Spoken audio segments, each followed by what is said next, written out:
Sigma Criminal Justice Honors Society induction. A special thank you to the family members and guests attending in support of our new inductees this evening. We're here to celebrate the accomplishments of 30 undergraduate and graduate students who have been inducted or are being inducted into the Honors Society this academic year. Before we recognize the hard work of these individuals, I'd like to take a moment to discuss a little bit more about Alpha Phi Sigma. The Alpha Phi Sigma organization is a national honor society that is certified with the Association of College Honor Societies and is affiliated with the Academy of Criminal Justice Sciences. The UCCS chapter, Lambda Sigma, was chartered in 2010 and is the 390th chapter of the National Society across the country. Today you are being inducted into an organization that exists in 400 colleges and universities across the country. You are a select group of individuals based on your academic performance that is going to join a network of scholars and community servants across the country. So congratulations.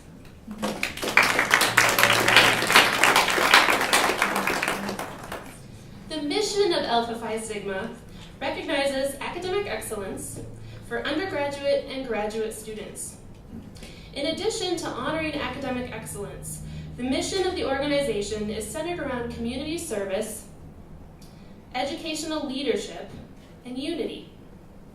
I could think of no better example of a career dedicated to community service than our keynote speaker, Mr. Richard Radabaugh.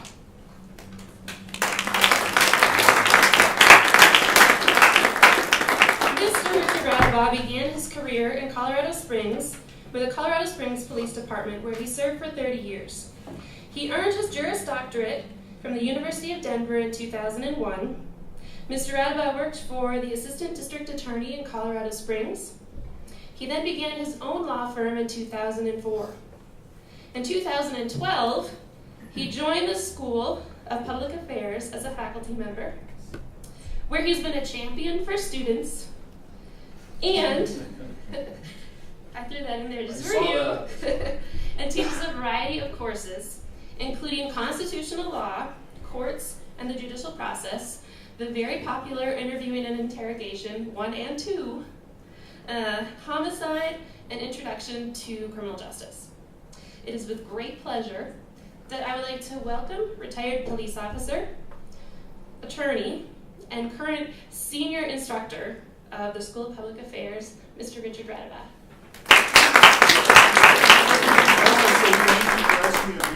I understand that you had no choice. That you'd asked about 12 other people and they all turned you down. I'm sorry about that. And I would like to point out that your Anna here is the Teacher of the Year for 2016. Considering the of professors in this university to be chosen out of that group, that is quite an accomplishment. And Anna's right, most of you guys that had me in class know that I was a police officer. And I was with CSPD since 1971. But what you probably don't know, that I was only 20 years old when I was hired by CSPD. When I came on, Vietnam was still going on. I was the only one hired in the academy that wasn't prior military. I got hired because at the time, you only had to be 21 when you graduated from the academy, but they would hire you at 20. So how did I get in there? How did you think that a 20-year-old who left college early, I didn't graduate, I came home from the summer, I was on academic probation, I was attending the school at Fort Collins, and I was majoring in beer drinking and football. I was playing for CSU at the time, and I came home from the summer and I decided I'm not going back.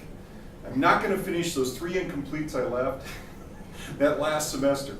So how do you think I got on the police department?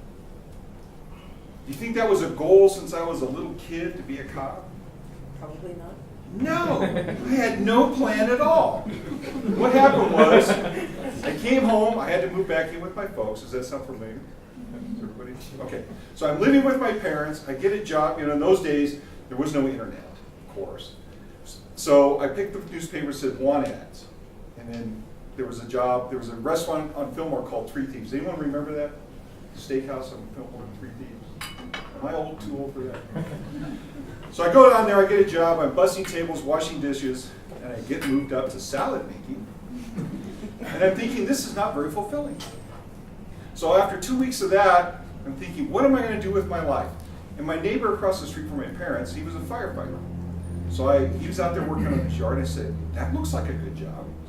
So I contacted him while he was working on his yard. I said, is the fire department hiring? And he said, no, but the police department is. Go down and put in your ad. Well, this is, like I said, 1971. I put in my application in May. I'm hired July 7th. So the testing process was once a week. When you took the written test, they graded it right in front of you. You finished the test, you handed it to them, they graded it. If you passed, they gave you a little card, it was color-coded. And you came back to the exact same place next week and you took the physical agility test. And there was no women at all. Weren't even allowed to take the test. That came in 75 when we hired our first female. But if you passed the physical agility test, you had to be 5'10". The minimum height requirement was 5'10". So you can see that the number of candidates start to drop precipitously. And then after you pass the physical agility test, you come back the next week for the medical exam. It's just like in football. You got 120 guys standing there in their underwear, and a doctor sitting in a chair, next, doing an exam in front of everybody. Finally, get through that, then you go through the polygraph examination, and finally the oral boards. And at the time, the oral boards, and I tell this story every time I have the sheriff here, I have really long hair. It's a style. It's about as long as Angela's. And I get my notice that I'm going in for my oral interview. And I thought, maybe I should get a haircut. So I go down to the bus station with this barbershop, and there's old dudes in there, and I said, I need a haircut. He says, how short? I said, military style. So I don't know what he thought, but he cut my hair, and he put it in a bag to give to me. Like I wanted to test, what are you doing? He goes, don't you want to take it with you? I said, no, I'm not Samson, I don't need it. So I went and bought a suit at Sears. I go in there. Well, during this testing process, there was this guy sitting there, and he would turn around and stare at me. Every time we go, and he'd just glare at me. He was kind of a short-haired guy, and a cowboy, always wore cowboy boots and everything. And he thought I was just some hippie puke. And at one point, I even told a friend of mine that was taking the test with me, I said, I might get in a fight with that guy the way he's staring at me. He goes, yeah, just ignore him. So I show up the oral boards, we go into the room, and they got these chairs sitting around in a semicircle. And there's an empty chair there, and it's right next to this guy. Well, he turns out to be John Anderson, who later became the sheriff of El Paso County. Okay? But he's in my crew class.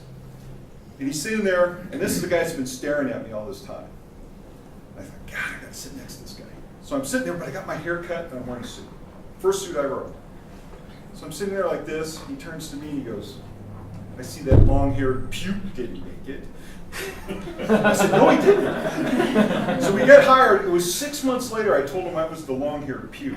He didn't believe me. I had to bring in pictures of me with long hair. You didn't show him the hair? No, I didn't. I went, what am I doing with this? I don't want it. I only grew up for the girls. I didn't have an affinity for long hair. Girls like long hairs at that time. This is back in the 70s. Okay, so does anyone remember those days? Okay. But I was only 20 years old. They had a rule there. You had to be 21 by the time you graduated. Well, there was a mix-up because I didn't turn 21 when they graduated. I was still 20. I was 6 weeks away from being 21. And they kind of realized that 3 weeks before graduation. And so they're going, what do we do about this? He's not 21. And they were talking about letting me go, not letting me graduate. But one thing that they did do in those days, they don't do now, is they had a tailor come down from Denver, and all of our uniforms were handmade, tailor-made to fit. And so I had already had my uniforms made. And they were like $300 a set back in 1971, shirt and pants. The pants were all wool, the pockets were made out of leather, and the edges were all lined with leather, so they never tore. These pants would last forever. And the shirts were all tailored to fit. So they go, well, we got his uniforms already. They go, okay, well then we won't fire him. So The lieutenant in charge of the academy said, well, we'll just keep him here building shelves and getting books and stuff ready for the next group class when he turns 21. So my swear-in date and my birthday is exactly the same. The morning of my 21st birthday, I was taken to the mayor's office. Harry Hoth, he was the owner of KRDO TV, swore me in. The only people there was my mother and dad, and the mayor and the chief of police who gave me my badge. So anyways, long story short, I had no plan. I got into law enforcement, I just totally tripped into it. I was the youngest cop on the department. I was the only one in that academy of 25 that didn't have any military experience. How I got there, I have no clue. But I know most of you have degrees in criminal justice or getting one. And you're probably asking yourself, now that I got my degree, now what? And that's what I'm going to talk to you about today. And that's what I want to talk about is your career choices and paths and patience. If you have a plan, that's great, but it's not necessary because plans can change. So let me give you some facts here. What kind of jobs do you think you can do in criminal justice? What kind of jobs? Law enforcement. So a police officer comes right to mind. But can you work at the police department? Yeah. How many people know Ashley Demosthenes? You guys know her? Yeah. She interned at the police department. They offered her a job as a crime analyst. Ever think about doing that? There's one in every division, plus some downtown that work out of the main office. How about police dispatcher? That's the highest paying civilian job in there because it's a pressure cook. You can be a police dispatcher. They're all civilians. Even their supervisors are civilians. They get paid more than cops. So there's a variety of jobs just in the police department that your criminal justice degree will apply to that have nothing to do with carrying a gun. But they're vitally important. They're well compensated. They carry all the benefits of being a cop, but you just don't carry a gun. So I know carrying a gun is an exciting thing. I loved doing it when I first got one. I carried it everywhere I went, including the bathroom. But I'm just telling you that your degree can expand in many horizons. How many people have thought of working in the private sector with a criminal justice degree?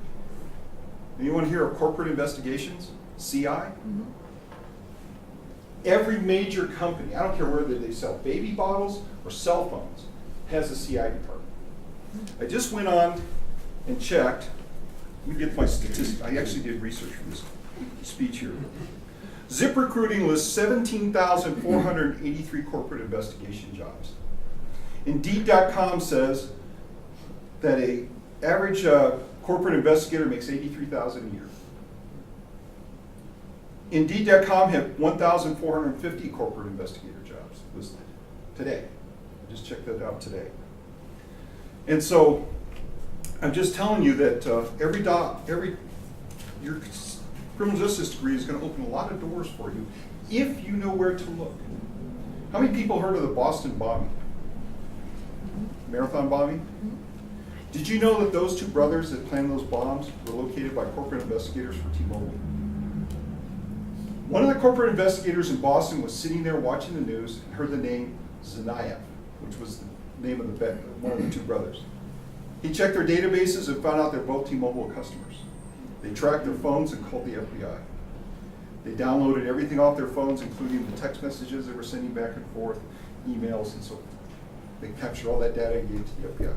That's why they were able to locate them within 24 hours. Corporate investigations. Little known fact, but that's what happened. So I'm just letting you know that you have a lot of opportunities ahead of you. Now your parents are probably going to be interested in this.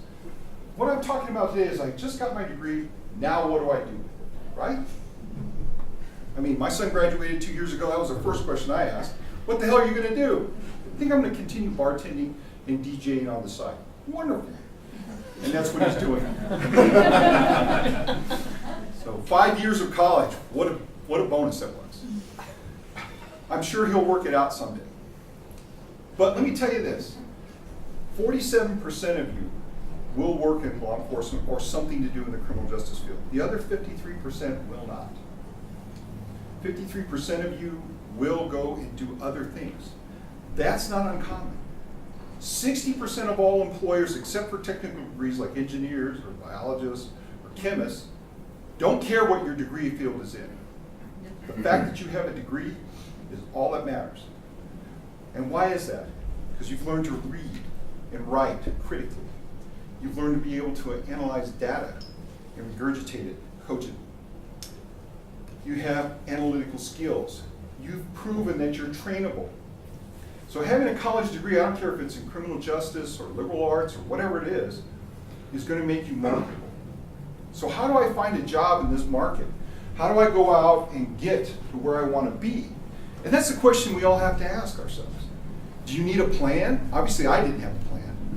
I mean, I kind of had a plan when I went to law school because I saw those Frank Azar film or commercials. I said, I'm as stupid as he is. I can go to law school. So that was the plan. But I'm just saying that you don't need to be a plan, but you need to be patient. You need to have patience.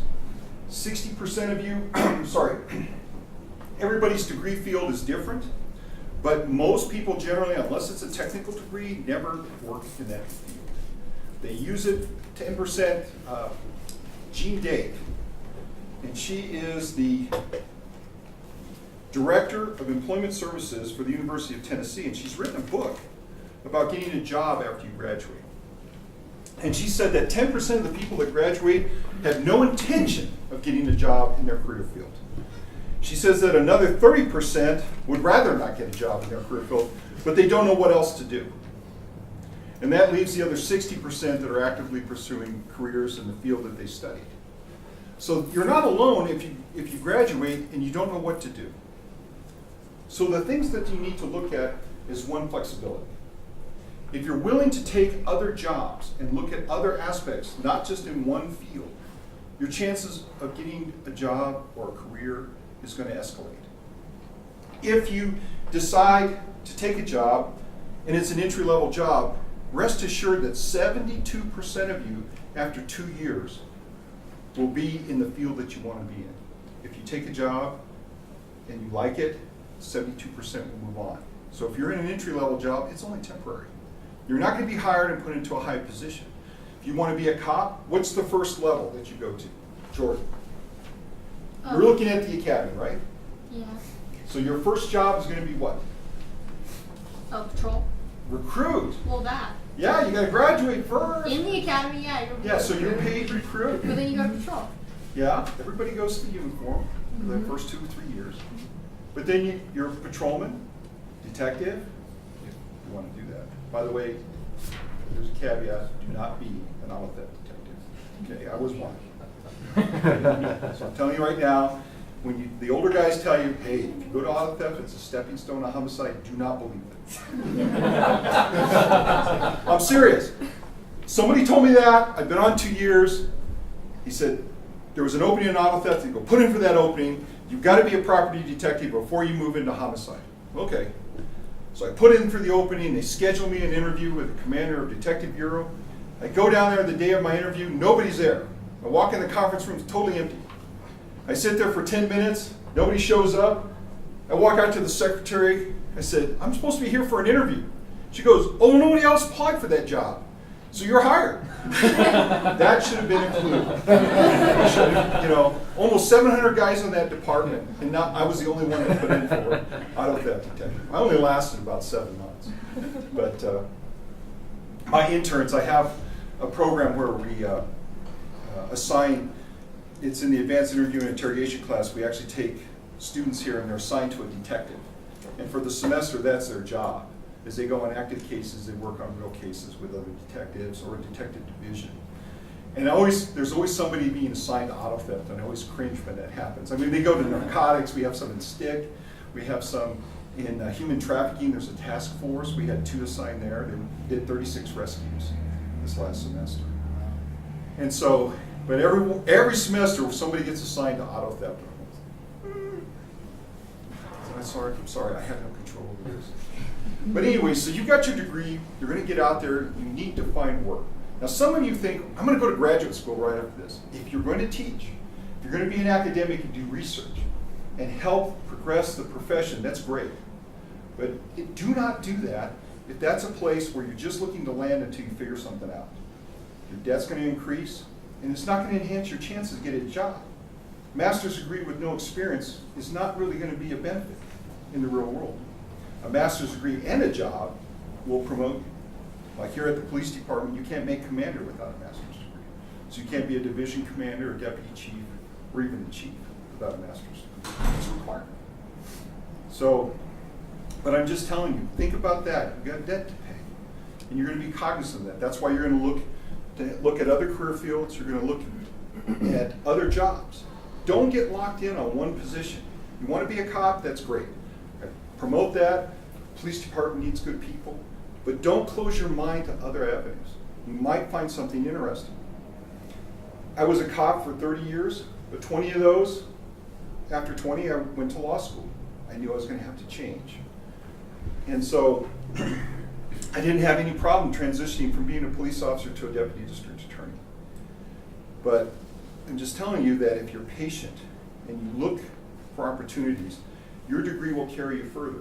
Department of Labor and Statistics, I've got another statistic here for you, is that people with college degrees earn 98% more in a lifetime than someone without one. 98% more. That's a 13%, that's now, this is actually 2014 from the Economic Policy Institute in Washington, D.C.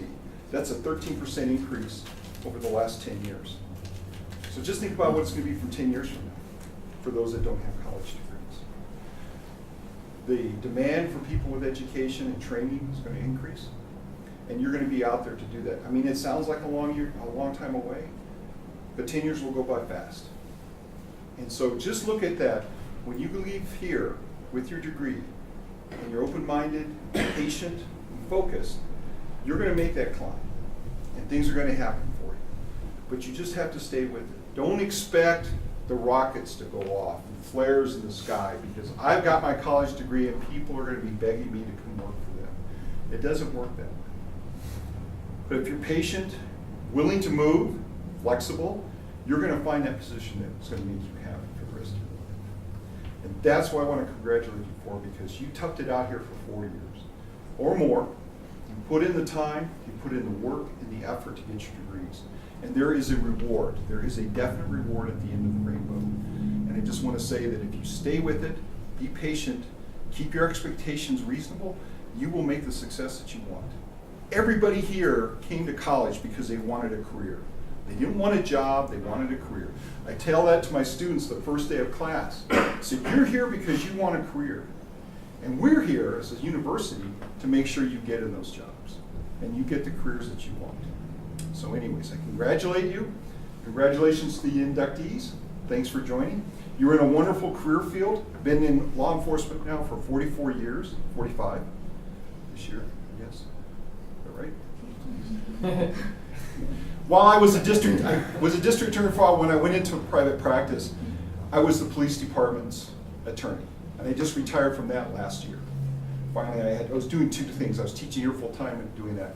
So every time an officer was involved in a shooting, I'd get called out just like detectives. I would go right to the scene. The last one I went to was the Black Friday, the Planned Parenthood shooting. We had 5 cops shot, 1 killed. And that was the last time I got called out. I hired my replacement. He's now enjoying the call out. I'm just teaching now. This was just this last year. A year ago to this month, April 2016 is when I finally left the law practice. But I'm just saying that you can make those transitions. Those things will be available to you. I've been involved in law enforcement this whole time on all different aspects, either as a police officer or as a district attorney or as a lawyer for the police officers. And I can just tell you it's a rewarding career. It's interesting. I can say that no 2 days are alike. I could sit here for hours and tell you stories. And some of you have already heard a bunch of them from when I was a cop. And you know, that's the part of it, is that you never know what you're going to run into when you come to work. And it was always a pleasure to work there. So thank you for inviting me. I hope that was informative. I went over my time by 5 minutes. But you guys enjoy your appetizers and drinks and camaraderie, and again, congratulations to all. Thank you.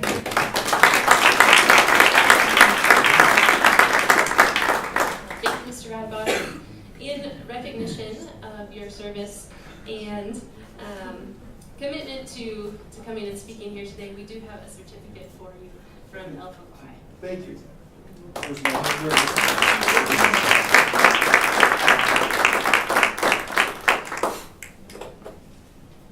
So at this time, I'm going to invite Dean George Reed to come up and help hand out the certificates for the formal induction part of the ceremony.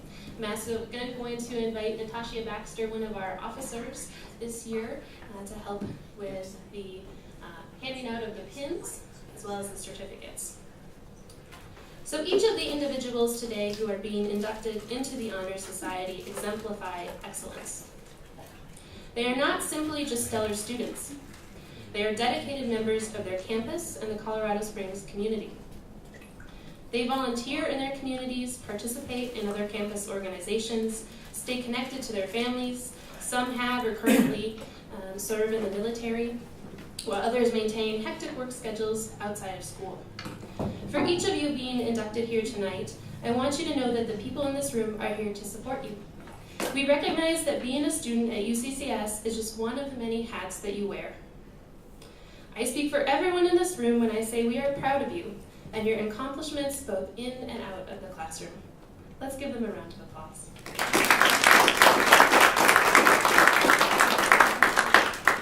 So we're going to call you up one at a time so you can get your certificate and your pin. Have a great photo opportunity, so parents, family members, friends, supporters, feel free to move around and take a few pictures while we do that. And here we go. All right, this is the moment that you've been waiting for. Christopher Brinkley.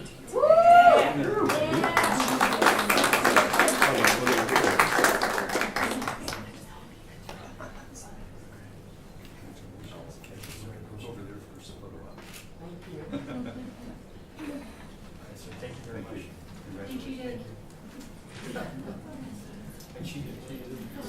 Janae Chavez.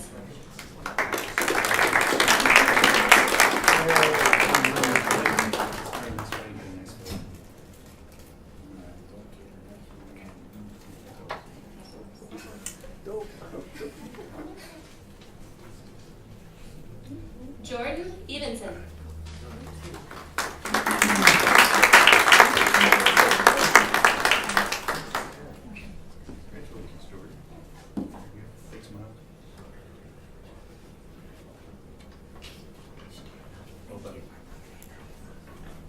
Angelica Hammock.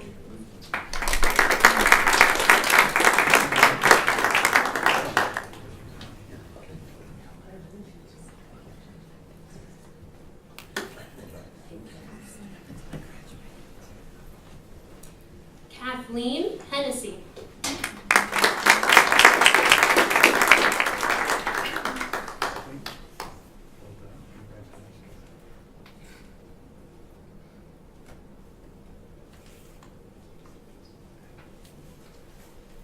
Stephen Cool.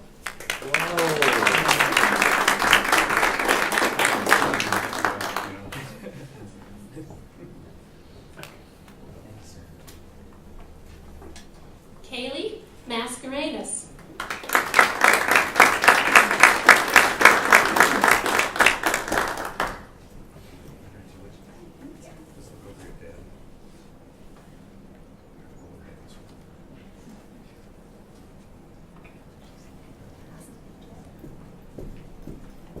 Brianna Martinez.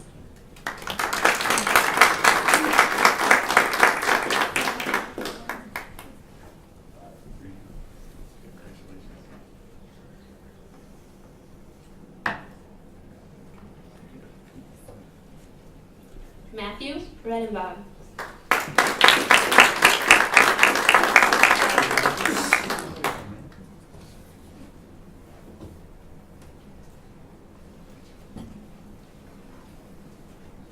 Renee Schwartz.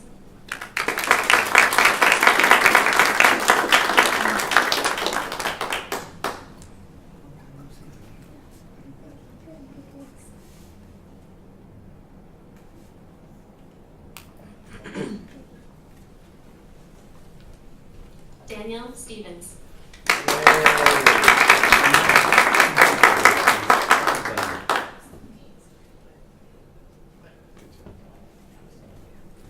Sarah Tatum.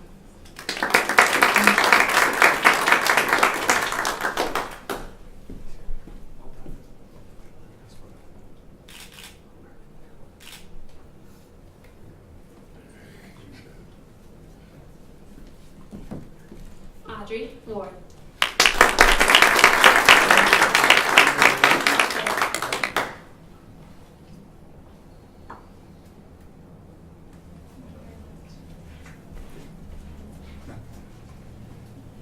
Congratulations again to all of the inductees that are here with us tonight. We welcome you into a network and a community of scholars, of public servants, and soon-to-be colleagues for some of you that are graduating. If you've noticed, the regalia example is up here. Regalia will be arriving very shortly, so those graduating, you'll hear from me very soon, so keep checking those emails. No senioritis yet. I'm going to let Natasha come up and say a few words. She's actually graduating, so she'll be an alumni very soon, and then we'll close out the official program portion of the evening, but we invite you to stay, take pictures, and hang out.